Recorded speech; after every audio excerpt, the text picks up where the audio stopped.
Hello सांग मैंने जय जगन्नाथ। आज मु ताल या मंडा पिठा प्रस्तुत करने जाऊँगी। प्रथम तो मु नड़िया पुरटा को रेडी करके रखी सारी। एवं तालटा को गरम करके तादेह चीनी कि गुड़ देकी भलसे फुटे नहीं सुजी को धीरे धीरे देकी मु बॉयल कर माने जंतुणीटा को प्रस्तुत करुँची। जदि जंतुणी गोटा गोटा हो तो प्रोब्लेम हम ना, तो धीरे धीरे धीरे धीरे मु जंतुणी रेडी करुँचे। जंतुणी रेडी होगला मुझे भलसे घी पकईकी चकड़ी नेबी जमी जो गिटा भी थी तो सेटा सामान हो। तो जंतुणी रेडी होगला एवं मु गोला कर नौची। जेहेतु भलसे गोला करने को पड़ो, गोला न कले पूरा जो भितर अच्छी से फिटिज। तो मुझे एत सारा मंडा पिठा तैयारी सारी।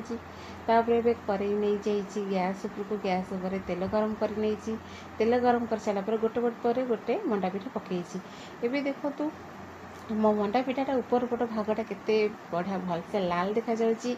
कहीं मंडा पिठा तो समस्त प्रिय, जेहेतु यहाँ ताल में मुझे प्रथम थर पर बनाऊँगी। तो घरे खाई कहे ये केमती होती। तो आपण मैंने देखिए निहाती कहे कमेंट करी कहे ताल पिठाटा मोर केमती देखा जाउची। मंडारे माने प्रथम थर पर मंडा पिठा तैयारी ताल में। तो आपण मैंने कमेंट करके निहाती कहे केमती देखा जाउची। देखो एत सारा ताल पिठा